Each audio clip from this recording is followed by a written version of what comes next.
Bonjour, je m'appelle Mohamed Biaïch, professeur technique de production et de CFAO. Nous avons ici un tour parallèle dont le moteur se trouve ici. Ce moteur-là, il fournit une puissance PM, puissance moteur. Bien sûr, le moteur, il est là pour faire tourner la courroie, qui va faire tourner la boîte des vitesses de broche, etc. Bien sûr, lorsqu'on va faire tourner la courroie, il y a obligatoirement des glissements de cette courroie. Et de ce fait, on perd un petit peu de puissance. Lorsqu'on va faire tourner la boîte des vitesses, il y a obligatoirement des roues dentées à l'intérieur qui se frottent. Et il y a une perte d'énergie aussi. Puis les différents éléments tournants qui vont, chacun à son tour, va prendre un petit peu de cette énergie motrice pour nous donner à la fin, au niveau de la pièce, la puissance PC.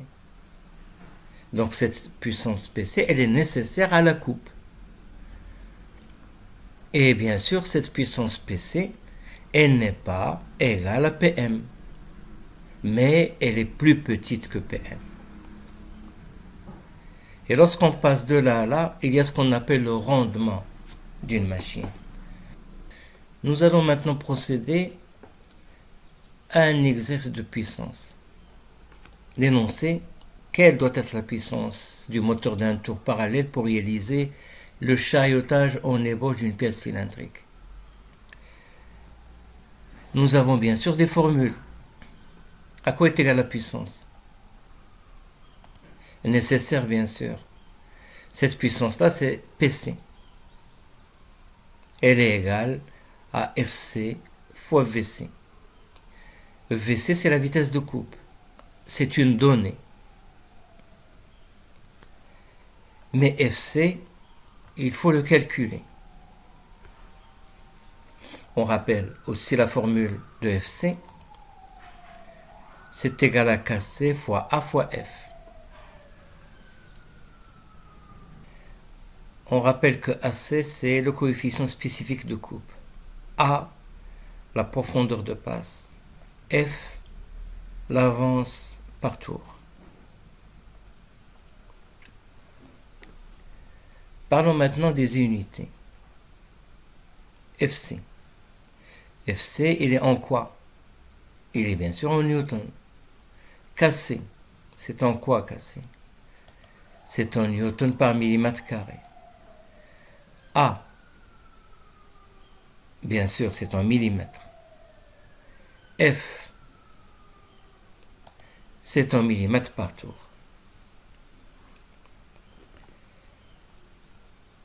Donc FC est en newton. PC, c'est en watts. FC en newton et VC, c'est en mètres par seconde. Maintenant, il faut faire attention à ce mètre par seconde, parce que généralement, on donne VC en mètres par minute. Donc, il faut convertir les minutes en secondes. Maintenant, K c'est une donnée, A c'est une donnée aussi, F c'est une donnée, VC est une donnée, FC on calcule, PC c'est calculé. Maintenant on passe aux données. On nous dit que la matière de la pièce c'est 45, diamètre brut c'est 58 et diamètre ébauché c'est 52.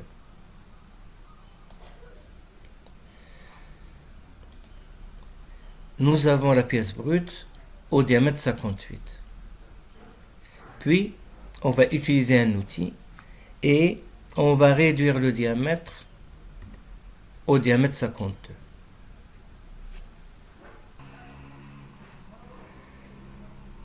A est égal à combien?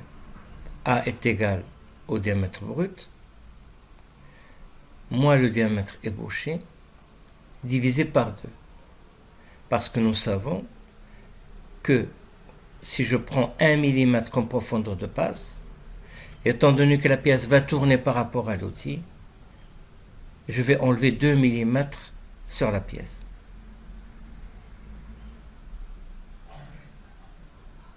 Donc la profondeur de passe A est égale à 58 moins 52, ça fait 6 mm.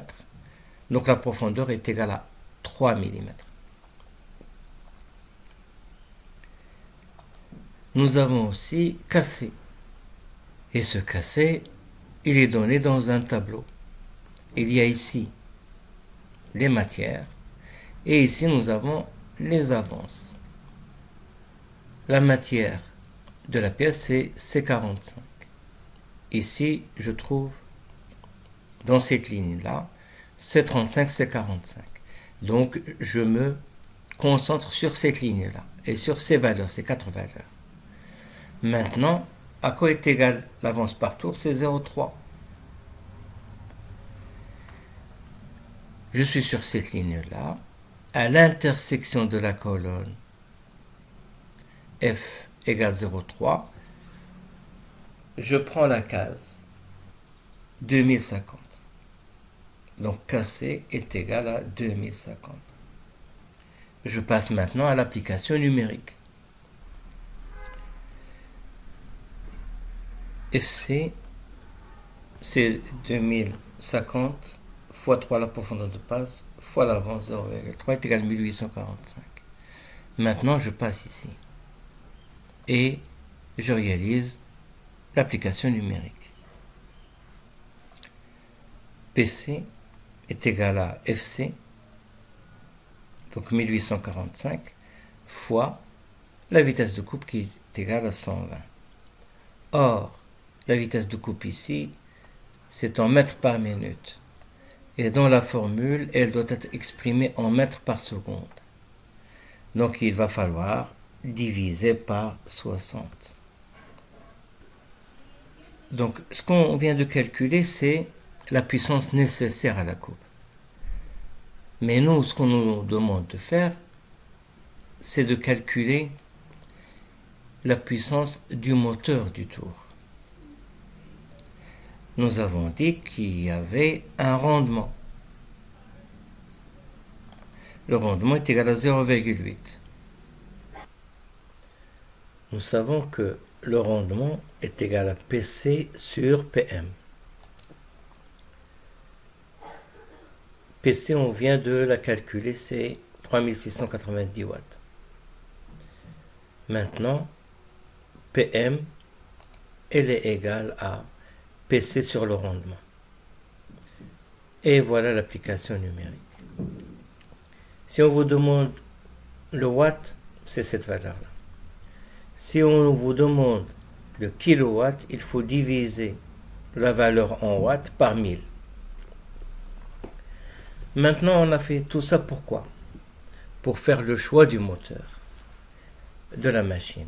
Donc, autrement dit, pour choisir la machine qui est capable de nous réaliser cette opération de chaillotage.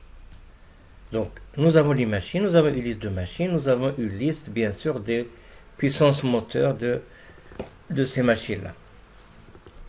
Et il faut prendre une puissance supérieure à celle-ci, à celle calculée. Voilà, merci.